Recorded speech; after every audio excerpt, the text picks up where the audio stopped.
ఆయన చెప్పినట్లుగానే లేచాడయ్యా. ఆయన బ్రతుకుండగానే, ఆయన సజీవుడిగా ఉన్న దినాల్లోనే ఆయన యెరూషలేముకి వెళ్ళి శాస్త్రులు ప్రధాన యాజకుల చేతకి అప్పగించబడి చిత్రహింసలు చేయబడి చనిపోయి సమాధి చేయబడిన తర్వాత మూడో దినాన్ని సజీవుడిగా లేస్తానని చెప్పాడు.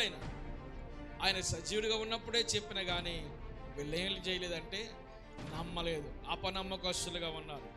ఆ తర్వాత వీళ్ళు మేడగదిలో ఉన్నప్పుడు లోపల తలుపులు మూసుకుని ఉన్నప్పుడు యేసుక్రీస్తు ప్రభువారు వెళ్ళి, అదే యోహాను సువార్త చదవమ్మా, యేసుక్రీస్తు ప్రభువారి దగ్గర వెళ్ళి వాళ్ళకి మధ్యలో నిలబడి మీకు సమాధానం కలుగునుగాక అని వారితో చెప్పు. అంటే వీళ్ళు భయం చేత ఉండిపోయారు. వీళ్ళు ఉండిపోయిన వారితో ప్రభువారు మాట్లాడారు, వారికి సమాధానం ప్రకటించారు. ఇప్పుడు ఈ 10 మంది శిష్యులు కూడా, అయ్యా మేము అప్పుడు తోమా లేడంటాడు, మేము యేసు ప్రభువును చూసాం, యేసయ్యను చూసాం, ఆయన వచ్చాడు, లేచాడు, ఆయన లేచింది నిజమే అని చెప్పినా కానీ ఈ తోమా ఏం చేశాడు అంటే, అప్పుడు తోమా గారు తోమా ఏమన్నాడు, నేను ఆ చేతుల్లో చూచి నా వ్రేళ్ళు ఆ గాయాల్లో పెట్టి నా చెయ్యి ఆయన పక్కలో ఉంచుతానే గాని నమ్మను అని చెప్తూ ఉన్నాడు. తోమా కూడా నమ్మాడా, సింగిల్ గా కనపడుతున్నాడు తోమా.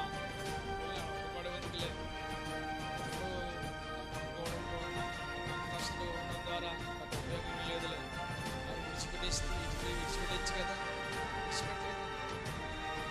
అప్పుడు కూడా ఏం చేయాలంటే విశ్వాసం స్తోత్రం కలిగాక. అందుకని చూడండి, 99 నీతిమంతులైన గొర్రెలు విడిచిపెట్టి ఆ తప్పిపోయిన ఒక్క గొర్రె కొరకు ఒక్కరు కూడా దేవునికి ప్రాధాన్యత ఇంపార్టెంట్ అంటే అందరూ కూడా చాలా ప్రాముఖ్యమైన వారు. నా ఒక్కరి వల్ల ఏమవుద్దులే అనుకోవద్దు, నువ్వు ఒక్కరివే కావాలి దేవునికి. నేను ఒక్కడిని ఏం చేయగలను, అందరూ ఉన్నారు కదా, అందరున్న దాని మీద నేనెందుకు అన్నట్టు నేను వెనకాలన్నా పర్వాలేదు, నేను మాట్లాడకపోయినా పర్వాలేదు, నేను చెయ్యకపోయినా పర్వాలేదు, లేకపోతే నేను చెప్పకపోయినా పర్వాలేదు, నేను సహకరించకపోయినా పర్వాలేదు, నేను ఇవ్వకపోయినా పర్వాలేదు అన్నట్లు ఇలాంటి ఆలోచనలో ఉంటాం. నీ ఒక్కరవు కూడా దేవునికి కావాలి. స్తోత్రం కలను గాక. నా ఒక్కరి వల్ల ఏమవుద్ది అనుకోవద్దు, నీ ఒక్కరి వల్లే అవుద్ది. అందరూ ఉండగా నేనెందుకులే, నీ మరీ అందుకుందా, సమాధి దగ్గరికి నేను ఒక్కరిదాన్ని ఎందుకు వెళ్ళడం, ఆ చీకటితో అనుకుందా. ఇంకా చాలా చీకటిగా ఉండగానే వెళ్ళారు. మరియమ్మ వెళ్ళింది, భక్తులైన మరి వెళ్తే మన వాళ్ళు కూడా వెళ్తున్నారు. మరి యేసుబాబు కొరకు వెళ్ళింది, మన వాళ్ళు ఎందుకు వెళ్తున్నారు, ఎందుకు అందరూ పిండి కొట్టుకుంటుంటే కోతి ఎందుకు కొట్టుకుంటారు, అందరూ వెళ్తున్నారు కదయ్యా, అందుకని మేము కూడా వెళ్తున్నాం. దాని ద్వారా ఉపయోగం ఏముందా, ఈ ఆత్మ రక్షించబడిన కొరకు వెళ్తున్నాం. నువ్వు చేసే ప్రతి పనికి రీజన్ ఉండాలి. వాక్యానుసారం అయితే చేయొచ్చు, వాక్యానుసారం కానిది ఏది కూడా మనము చేయడానికి లేదు. చాలా మంది సమాధుల్లోకి వెళ్తున్నారు, వెళ్ళవచ్చిన పని మనకి లేదు. ఒకవేళ వెళ్ళే వాళ్ళని కూడా మనం ఎంకరేజ్ చేయవలసిన అవసరం కూడా లేదు. మరియమ్మ వెళ్ళయ్యా, ఈ మగ్దలైన మరి వెళ్తే ఏమన్నాడైనా, మీరు సజీవుడైన వాడిని మీరు ఎందుకు మృతుల్లో ఎదుగుతున్నారు, ఆయన ఇక్కడ లేడు, ఆయన చెప్పినట్లుగానే లేచి ఉన్నాడు. దేవునికి స్తోత్రం కలుగును గాక. ఆయన చెప్పినట్లుగానే లేచాడు. ఆయన లేచిన తర్వాత ఈరోజు చెప్పాలనుకున్న వాక్యం ఏంటంటే, ఆయన తిరిగి లేచిన తర్వాత పునరుత్థానుడై ఇచ్చిన సందేశం, ఆయన పునరుత్థానం చెందిన తర్వాత ఆ సమాజానికి లేక తనతో ఉన్న వారికి ఇచ్చిన సందేశం. మొన్న గుడ్ ఫ్రైడే రోజున శిలువలో పలికిన 7 మాటలు, అంటే చివరి సందేశాన్ని గురించి చాలా అద్భుతకరమైన రీతిలో మాట్లాడే మీరు అందరూ. ఇక అయిపోయిందా? తిరిగి లేచిన తర్వాత ఏమైనా ఉందా? తిరిగి లేచిన తర్వాత ఇంకా చాలా విషయాలు చెప్పాడు వారికి. తిరిగి లేచిన తర్వాత ఒక్కొక్క మాట జీవితానికి ఎంత ఆశీర్వాదకరంగా ఉంటాయో ఒకసారి మనము ధ్యానించవలసిన వారమై ఉన్నాం. చూడండి, అదే యోహాను సువార్తలో, అదే యోహాను సువార్త 20వ అధ్యాయము 15వ వచ్చిన భాగాన్ని చదవమ్మా. యేసు అమ్మా ఎందుకు ఏడ్చుచున్నావు అంటే ఆయన తిరిగి లేచిన తర్వాత ఆయన నోట్ల నుంచి వెలువడిన మాటలు ఇవి. ఆయన ఇచ్చిన సందేశము, ఆయన మాట్లాడి వారిని బలపరుస్తున్న విధానం చూస్తే యేసుక్రీస్తు ప్రభు పునరుత్థానము తర్వాత వారి జీవితాలకి ఎలా మార్చడానికి, ఎలా నడిపించడానికి ప్రభు ఇష్టపడుతున్నాడో. పునరుత్థానం చెందింది ఆయన పునరుత్థానం తిరిగి లేచింది మనం అపనమ్మకస్తులుగా బ్రతకమని, లేకపోతే లోకములో విలువలేని వారుగా ఉండమని, మనం ఏ విధమైన పట్టింపు లేని వారుగా ఉండాలని, లేకపోతే నిరాశలో ఉండాలని, ఏడుస్తూ ఉండాలని, భయాందోళనతో ఉండాలని, కలవరంతో ఉండాలని, దినదినం మరణ భయంతో ఉండాలని కాదు. నిన్ను ఒక అద్భుతమైన శక్తిగా మార్చి సమాజంలో ఒక ప్రయోజనకరమైన వ్యక్తిగా ఉండాలని దేవుడు ఆశపడుతున్నాడు. నిన్ను ఒక ప్రయోజనకరమైన వ్యక్తిగా మార్చాలని దేవుడు ఆశపడుతున్నాడు. ఈ స్త్రీ వెళ్ళి సమాధిని వెతుకుతూ ఉంది. సమాధిలో ఎదిగితే సమాధి ఏమో తెరవబడి ఉంది. అంతా కన్ఫ్యూజ్గా ఉంది, అయోమయంగా ఉంది. ఏం జరుగుతుందో ఏమవుతుందో ఆమెకు తెలియని కన్ఫ్యూజన్ ఉంది. అప్పుడు యేసుక్రీస్తు ప్రభు వారి ఆమెతో తిరిగి లేచిన తర్వాత ఆయన మాట్లాడుతున్న మొట్టమొదటి మాట చూస్తే ప్రియులారా చూడండి. అమ్మా ఎందుకు ఏడుస్తూ ఉన్నావు? ఏడుస్తూ ఉంది. ఎందుకు ఏడుస్తుంది? యేసయ్యను ఎవరో ఎత్తుకుపోయారని ఏడుస్తావు. నువ్వెందుకు ఏడుస్తావు? అంతే కదా, ప్రతిదీ మనం టాలీ చేసుకోవాలి కదా. వాక్యము అక్కడ మాట్లాడుకోవాలి. సందర్భాన్ని, సిచ్యువేషన్ బట్టి మనము ఎవరితో మాట్లాడుతున్నారు, ఏ సందర్భంలో మాట్లాడుతున్నారు, వాక్యం ఎప్పుడు అలా చదవాలి. చదివిన తర్వాత ఆత్మీయ అన్వయింపు, ఈ వాక్యాన్ని మనం ఎలాగా అన్వయింపు చేసుకోవాలి. అక్షరార్థంగా చదవాలి. అక్షరాన్ని బట్టి అక్కడ ఏం జరుగుతుంది ఏంటి అది చదవాలి. అక్షరాలు చదవాలి, సిచ్యువేషన్ చదవాలి. తర్వాత మనము అన్వయింపు చేసుకోవాలి. ఆమె ఏడుస్తూ ఉంది. ఎవరి కోసం? యేసుక్రీస్తు ప్రభు కోసం ఏడుస్తూ ఉంది. యేసు ప్రభుని ఎవరో ఎత్తుకుపోయారు. ఏమైంది? ఎంత దుఃఖమో, ఎంత వేదన. ఆ రోజు చనిపోయిన దానికంటే ఇప్పుడు ఇక్కడ సమాధి దగ్గరికి వచ్చిన తర్వాత మరింత ఏడుపు ఇంకా పోలేదని ఆమెకు ఏడుస్తూ ఉంది. అప్పుడు ప్రభువారు, అమ్మా ఎందుకు ఏడుస్తున్నావు? నీ ఏడుపుకు కారణం ఏంటి? ఏ సందర్భ సహితంగా ఏడుస్తున్నావు? నీ ఏడుపు ఏదైనా కానీ నీ ఏడుపును తీర్చేవాడు ఆయన. స్తోత్రం కలుగుగాక. హల్లెలూయా. నీ దుఃఖాన్ని తీస్తాడా? దుఃఖ నివారణ ఇస్తాడా? దుఃఖాన్ని నుండి మనల్ని విడుదల చేస్తాడా? చేస్తాడు. నీకు ఏ దుఃఖం ఉన్నా, ఏ కష్టం ఉన్నా, ఏ బాధ ఉన్నా దుఃఖాన్ని తీరుస్తాడు, నీ కష్టాన్ని తీరుస్తాడు. ఒకటి మాత్రం తీర్చడు ఆయన. తరకబడి ఏడుస్తాం కదా మనం, అది తీర్చడు. ఆ ఏడుపు కూడా ఉన్నది ఇందులోనే. హలో, ఉన్నది అది అదే పడాలి. మనం అనుకోకూడదులే, అంటే మనకి కోపడతారు. దేవుని స్తోత్రం కలదా. ఎప్పుడు చూసినా వాళ్ళ గురించి ఆలోచించుకునేది తక్కువ, వాళ్ళ గురించి ఏడ్చేది తక్కువ, పరిస్థితుల గురించి ఏడ్చేవి తక్కువ. వాడు ఫెయిల్ అయిపోయినందుకు ఏడుపు లేదు, బాధ లేదండి వాళ్ళకి. పక్కోడు పాస్ అయినందుకు, వాడు కూడా ఫెయిల్ అయిపోతే పెద్ద ఇబ్బంది లేకపోయినా, పక్కోడు పాస్ అయినందుకు. మనకి లేకపోయినా, మన పురుగుడిసి అయినా పర్వాలేదు. అవతల కొంచెం అంతం పైకి ఉంటే మనకి కాస్త ఇబ్బంది. నా పునాది ఎత్తు అయిపోయింది, నా పునాది లేకపోతే కిందకి వెళ్ళిపోయింది. నీ ఇల్లు ఎత్తు అయిపోయింది, నీ ఇల్లు తక్కువ, ఎక్కువైపోయింది మనకి. ఇప్పుడు వాళ్ళ పునాది కంటే మా పునాది ఎక్కువ ఉండాలి. పునాది ఎక్కువ ఉంటే పైకి వెళ్ళిపోవు. దేవుడు హెచ్చించాలి. స్తోత్రం కలుగుగాక. అలాగానే ఒక సహోదరుడు అందరికంటే ఎంత ఎత్తేసాడు, పునాది ఎత్తు ఉంది. ఇప్పుడు మన ఎక్కడగా చూశానండి, ఆ ఎత్తులో కట్టాలంటే వీడి జీవితంలో ఇప్పుడు ఇల్లు కట్టలేడు. అంత ఎత్తు కట్టావు, ఏమైనా మనశ్శాంతి ఉందా? మన జీవితంలో చేస్తున్న ప్రతి దానికి రీజన్ ఉండాలి, వాక్యానుసారంగా ఉండాలి. వాక్యానికి విరుద్ధమైన జీవితంగా మన జీవితాలు ఎప్పుడు కూడా మార్చబడకూడదు. ఈమె ఏడుస్తూ ఉంది. ఎందుకు ఏడుస్తూ ఉంది? యేసయ్యను ఎవరో ఎత్తుకుపోయారు అంటుంది. ఆమె బాధకి నిజంగా ఆయనతో ఉన్న శిష్యులే అక్కడ లేరు కదా. ఆమె బాధకు కారణం ఉందా? ఉంది. ఆమె ఏడుపుకు కారణం ఉందా? ఉంది. ఆమె ఏడుపుకు అర్థం ఉందా? యేసయ్య గురించి దేవునికి స్తోత్రం కలుగుగాక. యేసయ్యను ఎంతగా ప్రేమించిందో దాన్ని బట్టే మనకు అర్థమైపోతుందండి. యేసయ్యను ఎంత ఇష్టపడుతుందో దాన్ని బట్టే మనకు అర్థమైపోతుందండి. నా ప్రభువుని ఎవరో ఎత్తుకుని పోయారని ఏడుస్తూ ఉంది. అమ్మా ఎందుకు? అక్కడ మనకు కావాల్సింది, మనకి ప్రభు మాట ఏంటంటే మనకు కావాల్సింది, నువ్వు ఎందుకు ఏడుస్తున్నావు? ఏ ఏడుపైనా, ఏ కారణమైనా ప్రభుత్వం చెప్పు, చెప్తావా చెప్పవా? అమ్మా ఎందుకు ఏడుస్తున్నావు అంటే ఎందుకు ఏడుస్తున్నావు, నీకెందుకు అనకూడదు, చెప్పాలా, ఏడుపేటో చెప్పాలి. ఏడుపు కూడా రహస్యమైన పరిస్థితి. నీ ఏడుపు ప్రభుతో చెప్తావా, ఆయనతో కూడా చెప్పవా? ఆయనతోనే చెప్పాలి కదా. ప్రభుతో కూడా చెప్పని రహస్యాలు మెయింటైన్ చేయకూడదు మనం. ఆమె ఎందుకు ఏడుస్తుందో, అమ్మా ఎందుకు ఏడుస్తున్నావు, నీ ఏడుపు ఏంటో మన దుఃఖానికి నివారణ ఇచ్చేవాడు. దేవునికి మహిమ కలుగును గాక. రెండవ ప్రశ్న వేస్తున్నాడు ఆమెకి, ఏమని? ఎవరిని ఎదుగుచున్నావు? ఎవరిని ఎదుగుచున్నావు? ఎవరిని ఎదుగుతున్నావు? ఏం ఎదుగుతున్నావు? ఏం చేస్తూ ఉన్నావు? నువ్వు వెతుకుతున్న దానికి అర్థం ఉందా? నువ్వు మాట్లాడుతున్న దానికి రీజన్ ఉందా? నువ్వు ఆరాధిస్తున్న ఆరాధనకి అర్థం ఉందా? నువ్వు నమ్ముతున్న నమ్మకానికి అర్థం ఉందా? ఈరోజు నమ్మకాలు ఉన్నాయండి, అర్థంలేని నమ్మకాలు. దేవుడు అని పిలవడానికి కూడా ఆ వ్యక్తికి అర్హత ఉండదేమో.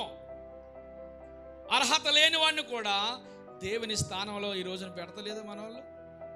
అర్హత లేని వాడిని కూడా దేవుడి స్థానంలో పెట్టి దైవంగా కొలుస్తున్నారు. ఒక వ్యక్తిని దైవంగా కొలుస్తున్నారు, ఒక వ్యక్తిని దేవుడి ఆరాధన చేస్తున్నారు. దేవుడు అని పిలవడానికి ఒక అర్హత ఉండాలి. నువ్వేదైనా నమ్ముతున్నావంటే ఆ నమ్మకానికి ఒక అర్థం ఉండాలి. నువ్వు ఆరాధిస్తున్నావంటే ఆ ఆరాధనకి అర్థం ఉండాలి. ప్రతి దానికి అర్థం ఉండాలి. అర్థం లేని జీవితాలు ఉండొద్దు. ఎవరు వెతుకుతున్నావు? ఏం వెతుకుతున్నావు? నువ్వు వెతుకుతున్న దానికి రీజన్ ఉందా? అద్దలేని మరియతో మాట్లాడుతున్నాడు. నువ్వు ఎవరిని వెతుకుతున్నావు? ఏం వెతుకుతున్నావు? నీ జీవితానికి ఆధారమైన దాన్ని విడిచిపెట్టి, మన జీవితానికి ఆధారమైన దేవుణ్ణి విడిచిపెట్టి లోకం వెంబడి తిరుగుతున్నాం. వారికే దిక్కులేదు, దివానం లేదు. ఇక మనకేమి, మన జీవితానికి ఏమి ఆశీర్వాదం ఇవ్వగలరు? ఎవరిని వెతుకుతున్నావు? నువ్వెవరిని వెతుకుతున్నావు? ఎవరిని వెతుకుతున్నావు? ఏంటి నీ నమ్మకానికి ఆధారం ఏంటి? అమ్మా ఎందుకు ఏడుస్తున్నావు? ఎవరిని వెతుకుతున్నావు? వెతుకుతే ఆయన ఖచ్చితంగా దొరుకుతాడు. తడితే తీయబడుతుంది. అడుగు ప్రతివానికి ఇస్తాడు ఆయన. ఇదిగో అన్ని విషయాలను ఏదైతే అడుగుతావో, ఏదైతే వెతుకుతావో తీస్తాడు, దొరుకుతాడు, నీకు ఇస్తాడు ఆయన. ఆ ఇచ్చే దేవుని ఈ ప్రపంచంలో ఎప్పుడైనా కుమారుడా నువ్వు ఏం కావాలో అడుగు ఇస్తానని ఎవరైనా అన్నారా? ఎవడైనా కానీ ఆయన స్వరం విని, అమ్మా స్వరం విని తలుపు తీస్తే లోనికి వస్తాడు.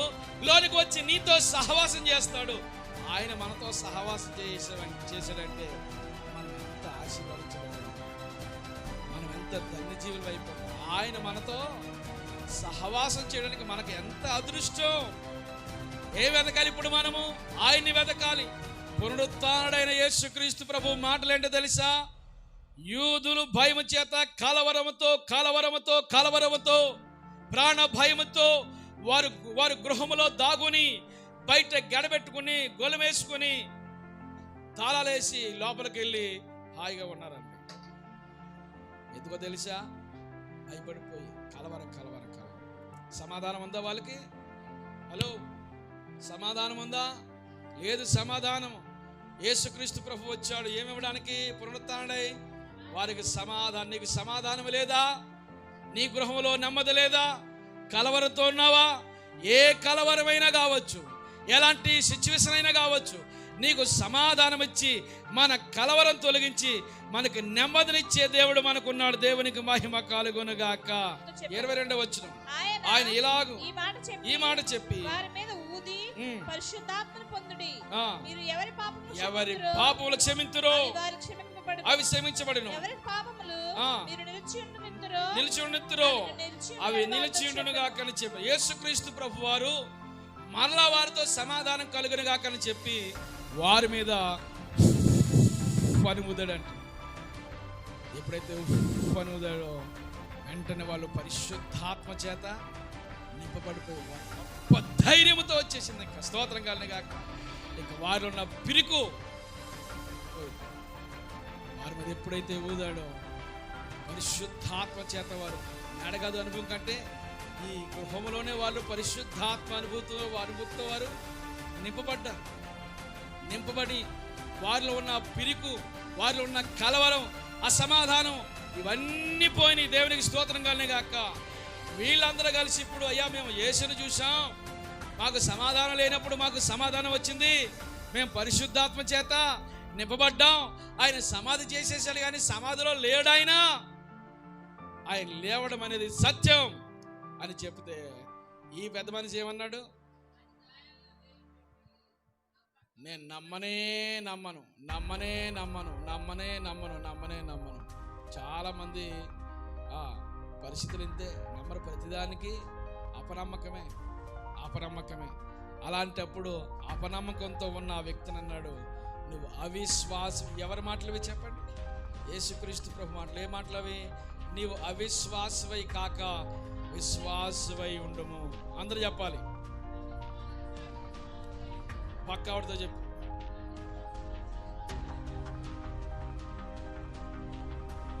మాకు తిట్టిన వాళ్ళని చెప్పి వాక్యమే కదా, నీ మాట ఏం కాదు కదా, ఇది నా మాట కాదు, దేవుని మాట, పునరుత్థానుడైన క్రీస్తు మాట అని చెప్పు ఒకసారి.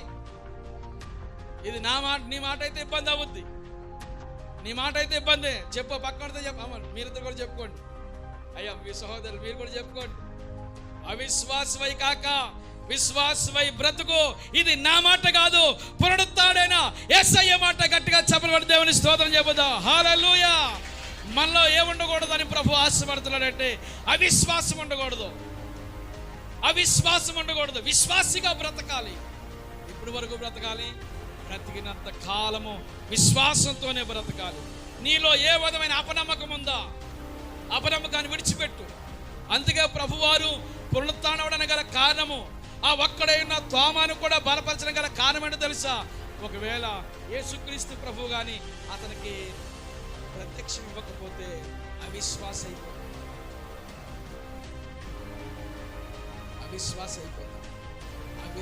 అయిపోవడం ప్రభుకి ఇష్టం కాదు కనుక అతను విశ్వాసగా బ్రతకాలి.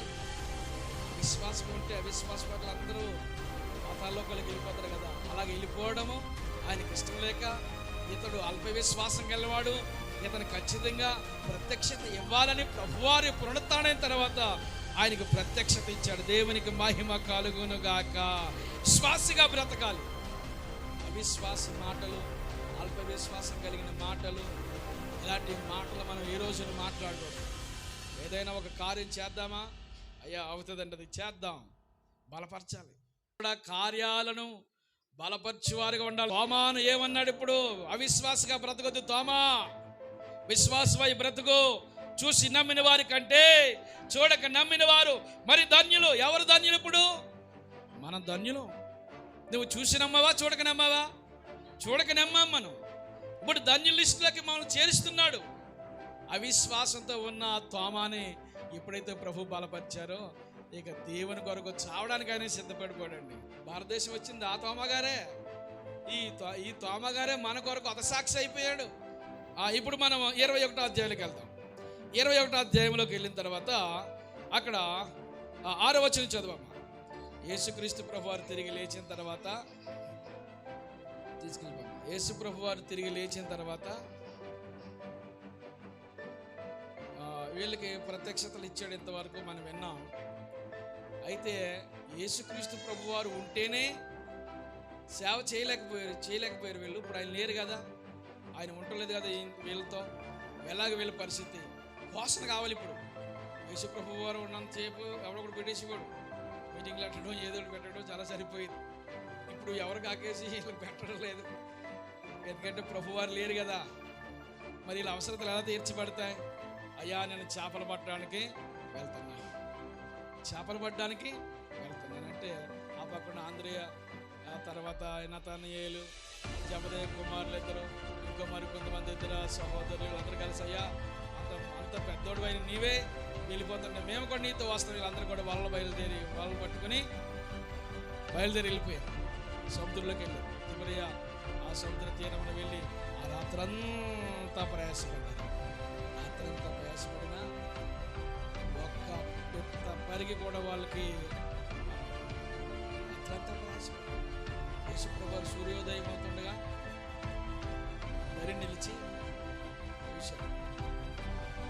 పిల్లరా, భోజనానికి మీ వద్ద ఏమన్నా ఉన్నాయంటే వాళ్ళు చెప్పారు, ఇక చదవద్దు. భోజనానికి ఏమన్నా ఉన్నాయంటే వీళ్ళేమంటున్నారు, అయ్యా రాత్రంతా ప్రయాసపడ్డారు, నా దగ్గర ఏమీ లేదు. నిస్సహాయులుగా నిరాశలో ఉండిపోయారు వాళ్ళు. అప్పుడు అన్నాడు ఆయన, కుడి ప్రక్కన వల వేయండి. స్తోత్రం కలుగునుగాక. కుడి ప్రక్కన వల వేయగా విస్తారమైన చేపలు. ఆయన చెప్పాడు, కుడి ప్రక్కన వేయండి. ఎడ పక్కన కుడి ప్రక్కన, కుడి ప్రక్కన. కుడి ప్రక్క అనేది అది ఒక ఆశీర్వదించబడిన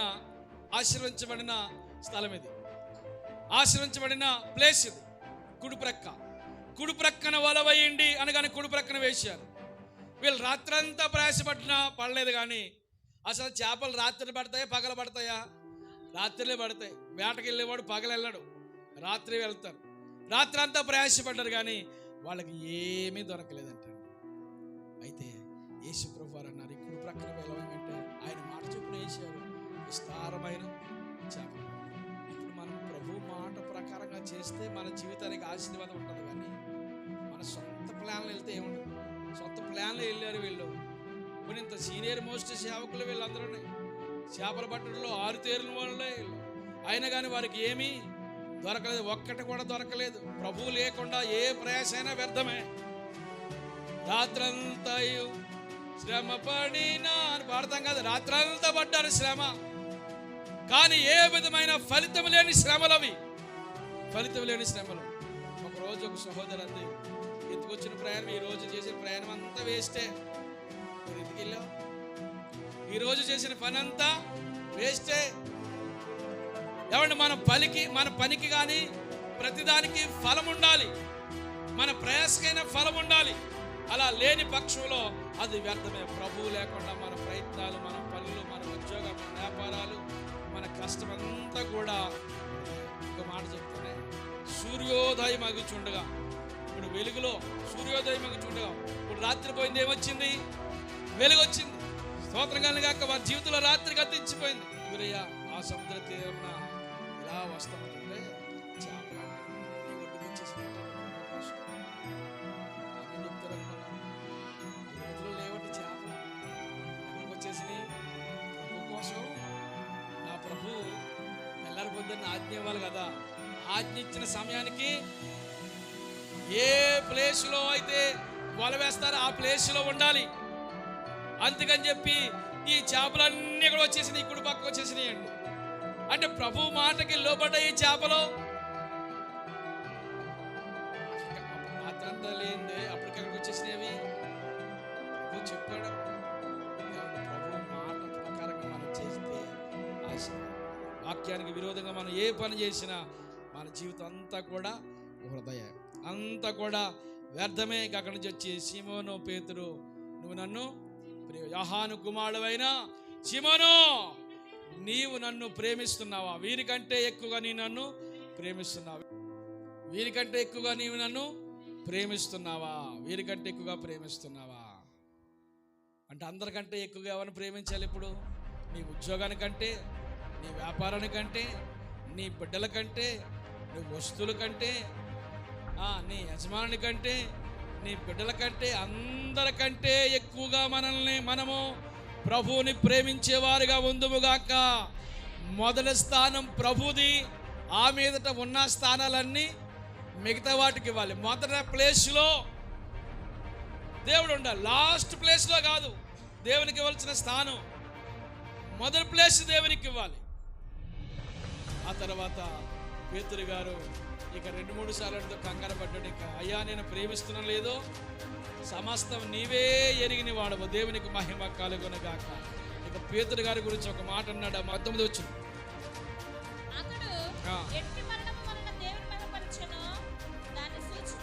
పేతురుతో ఒక మాట అన్నాడు. పేతురు, నీవు నీ యవ్వన కాలంలో నీ అంతట నీవే నీ ఇష్టమైన చోటికి వెళ్ళావు. నువ్వు యవ్వన కాలంలో నీ ఇష్టమైన చోటికి నువ్వు వెళ్ళావు. ఇప్పుడు నీ వృద్ధాప్యం వచ్చిన తర్వాత వేరొకడు నీకు నడుము బలపరుస్తాడు. నీ ఇష్టం కాని చోటుకి అతను నిన్ను తీసుకుని వెళ్తాడు, మోసుకుని పోతాడు. అంటే అతడు ఎట్టి మరణం పొందవలనో ముందుగా ఎరిగిన వాడై పేతురు గారి యొక్క భవిష్యత్ అంతా చెప్పాడు. ఒక్క మాట మన లోతులోకి వెళ్ళి ఇక్కడ అర్థం చేసుకుంటే, పేతురు గారు ఎట్టా మరణం పొందుతాడో ముందుగానే ఎరిగిన వాడు ప్రభువారు. ఇప్పుడు ప్రభు గురించి ప్రాణాలు ఇచ్చేవాడు పేతురు, తర్వాత అలా మారిపోయాడు. ఇక యేసయ్య తప్ప తన జీవితంలో ఇంకా ఏమీ లేదు, అలా మారిపోయాడు. అంతటి ప్రేమ కలిగిన పేతురు, ప్రభు కొరకు బ్రతికే పేతురు, ప్రభు కొరకు జీవించే పేతురు, ఈ పేతురు గారు ఎలాంటి మరణం పొందుతాడు ముందుగానే తెలుసు అంట. కానీ పేతురు గారికి తెలియదు ఆ విషయం. మరి అంత ప్రేమించే వ్యక్తి అయిన పేతురు గారిని ప్రభుకు ముందే తెలుసు కాబట్టి పేతురు గారు మరణించకుండా ప్రభు ఆపు చేయొచ్చు కదా, అతని మరణాన్ని కొంచెం పోస్ట్ పోన్ చేయొచ్చు కదా. ఆ మరణం అలా కాకుండా సహజ మరణం పొందేటట్లుగా అతన్ని ప్రభు అలాంటి అవకాశాలు అతనికి ఇవ్వచ్చు కదా. ఎట్టి మరణం పొందుతాడు ముందుగానే తెలుసు కదా ఆయనకి. మనం అనుకుంటాం క్రైస్తవ జీవితం ఒక సుఖ సంతోషాలతో కూడిన జీవితం. ప్రభువుని నమ్మిన తర్వాత నేను ఇల్లు కట్టుకున్నాను, ప్రభువుని నమ్మిన తర్వాత నేను కారు కొనుక్కున్నాను, ప్రభువుని నమ్మిన తర్వాత నాకు బ్యాంకులో ఇంత బ్యాలెన్స్ వచ్చింది, ప్రభువుని నమ్మిన తర్వాత నా శరీరం అంతా ముడతలు పడిపోయింటుంటే ఇప్పుడు బాగా మంచిగా అయ్యింది, లేకపోతే నా కళ్ళు జబ్బు పోయింది, నా నెరిసిన ఎంటుకలు పోయినవి, నాకు అంతకుముందు ఏదో నొప్పి వచ్చింది, ఆ నొప్పి పోయింది, ఇప్పుడు ఇంతకుముందు కడుపులో మంటకుండేది, ఆ మంట పోయింది, ఎన్నిలో ఎముకలు ఎన్నిలో నొప్పికొండేది, ఆ నొప్పి పోయింది. ఇంతగా ప్రభు ఏమండి పేతురు గారిని తల కిందులుగా సిలివేసేసారంట. ఎలాగేశారు? తల క్రిందులుగా, మామూలుగా కాదు, తల క్రిందులుగా సిలివేశారు. అతడు ఎలా మరణం పొందుతాడో ప్రభుకి కదా. ఆ మరణాన్ని ఆపు చేయొచ్చు కదా ప్రభు. అనుకుంటున్నావు ఏంటి అని అంటే ప్రభు నమ్మిన తర్వాత సుఖ సంతోషంతో కూడిన జీవితంగా చీకు లేని చింత లేని సంసార వ్యవస్థలోకి వెళ్ళిపోతాం, అలాగ అయిపోతాం అనుకుంటాను. కష్టాలు కొండ ఒకవేళ తీసుకెళ్తున్నాడా, ఇబ్బందులు కూడా తీసుకెళ్తున్నాడా, ఇబ్బందులు లభించు. ఏ విధమైన వ్యతిరేకతలు కూడా మనం వెళ్తున్నప్పటికీ అన్ని ప్రభు కొరకు ఎన్ని నిందలైనా అనుభవించాలి. స్తోత్రం కన్నా ఎన్ని నిందలైనా ప్రభు కొరకు, ఎంత మరణమైన ఎంత కష్టమైనా ప్రభు నమ్మిన తర్వాత శ్రమల్లో మనం ఉండు, శ్రమలో వెళ్ళిపోతాం. భయంకరమైన శ్రమలు కూడా తీసుకెళ్తాం. సాక్షులందరూ కూడా పక్కన గద్దలో బలిపెట్టకుండి మొరపెడుతున్నారు. సత్యస్వరూపి నాథా, ఎందాక నువ్వు ఇంకా తీర్పు తీర్చుకుందువయ్యా అంటే, ఇంకా మీ వలి హతసాక్షి కావలసిన వారు జాబితా ఇంకా ఉంది. ఆల్రెడీ హతసాక్షులు అయిపోయిన వారు సంఖ్య మొదటి శతాబ్దం నుండి ఎందరో ప్రభు కొరకు హతసాక్షులు అయిపోయేవారు. నీవు ఆ పునరుత్థానం గురించి, ఈ నామం గురించి చెప్పకూడదని గట్టిగా దండించి వారిని బంధించి చావగొట్టి, ఈ నామం గురించి చెప్పకూడదని గట్టిగా ఆజ్ఞాపిస్తే మరొక ప్రాంతం వెళ్ళి యేసే దేవుడు, స్తోత్రం కలిగాక, ఆయనే రక్షకుడు, ఈ యూదుల కుట్ర చేత యేసయ్యను సిలువేసి చంపి సమాధి చేస్తే మృతుల లోకం ఆయన్ని బంధించలేకపోయింది. ఆయన సజీవుడిగా లేచాడు. దానికి మేమే సాక్షులు. స్తోత్రం కలిగాక మేమే సాక్షులు. అయ్యా, అప్పగించిన వాడి పరిస్థితి ఏముంది అని అడిగారు. అప్పగించాడు కదా,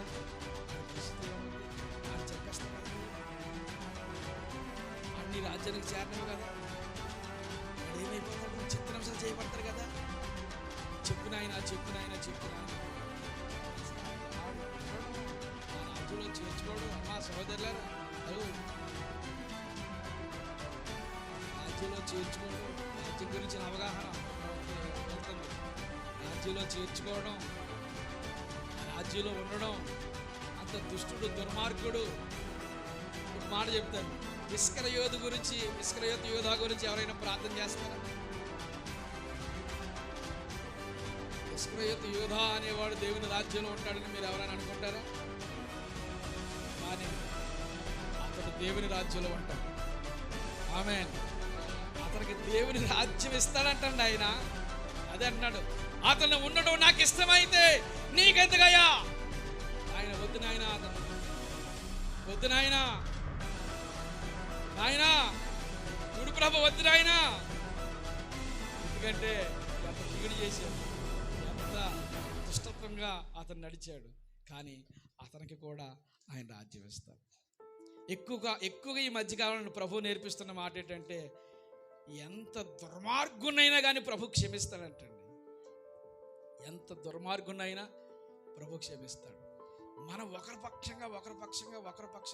పక్షంగా మనకి ఇలాంటి భేదాలు ఉంటాయి. అందరూ సమానమే ఆయనకి.